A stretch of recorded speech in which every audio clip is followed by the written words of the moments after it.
human body is a product of different chemical reactions and processes. But what controls these reactions? In 1833, a French chemist, Anselme was the first to discover the vital force that drove these reactions and named it enzyme. Enzymes are substances, proteins, or in some cases, ribonucleic acid, RNA, that speed up a biochemical reaction by modifying specific substances called substrates. Enzymes are supremely selective in who they bind to and modify, hence their specificity. Mode of action. Easier said, but how does a tiny enzyme speed up a chemical reaction? The answer to this is simple. Enzymes perform this critical task by lowering a reaction's activation energy, that is, the amount of energy needed for the reaction to begin. Enzymes bind to their substrates, hold them in such that chemical bond breaking and bond forming processes take place more easily. Enzymes have a specific place in them called active site, where the substrate binds and real-time action takes place. Active site has a specific size, shape, and chemical behavior rendered to it by specific arrangement of amino acids. Thanks to these amino acids, an enzyme's active site is unique only to a particular substrate. In addition to the active site, many enzymes consist of a non-protein part called cofactor. Cofactors may be cations, positively charged metal ions, activators, bound temporarily to the active site to activate the enzyme, organic molecules, vitamins or vitamin products, coenzymes, that join enzyme-substrate complex temporarily, prosthetic groups, permanently enzyme-bound. Many enzymes only perform their catalytic role when associated a coenzyme. An inactivated enzyme, protein, along with its coenzyme, non-protein, makes up a system called holoenzyme. To add to the complexity, scientists termed this inactivated enzyme as apoenzyme. And therefore, the equation becomes holoenzyme equals apoenzyme plus coenzyme. Models of enzyme action.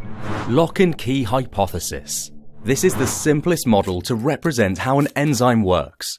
The substrate simply fits into the active site to form a reaction intermediate. Just like the key fits in its specific lock, the shape isn't changed here. Rather, the structure of the substrate absolutely complements the structure of the enzyme, like puzzle pieces. Induced fit hypothesis.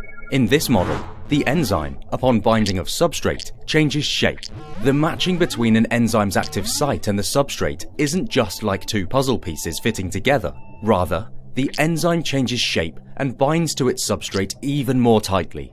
This fine-tuning of the enzyme to fit the substrate is called induced fit.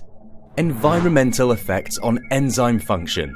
Active sites are very sensitive. They sense even the slightest change in the environment and respond accordingly. Some of the factors that affect the active site and consequently enzyme function include temperature.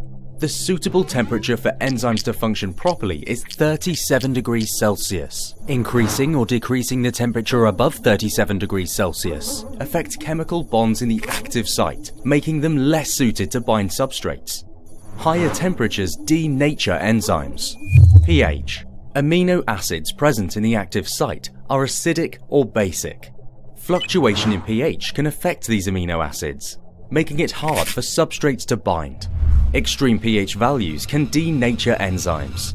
Enzyme concentration. Increasing enzyme concentration will increase the rate of reaction, as more enzymes will be available to bind with the substrates.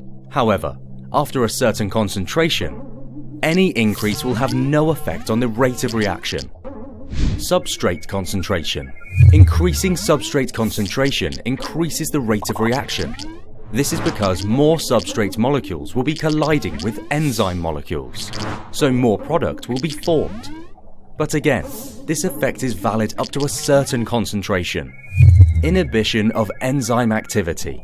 Some evil substances called inhibitors reduce or even stop the activity of enzymes in biochemical reactions. They either block or distort the active site, thus inhibiting the reaction. Based on this, there are two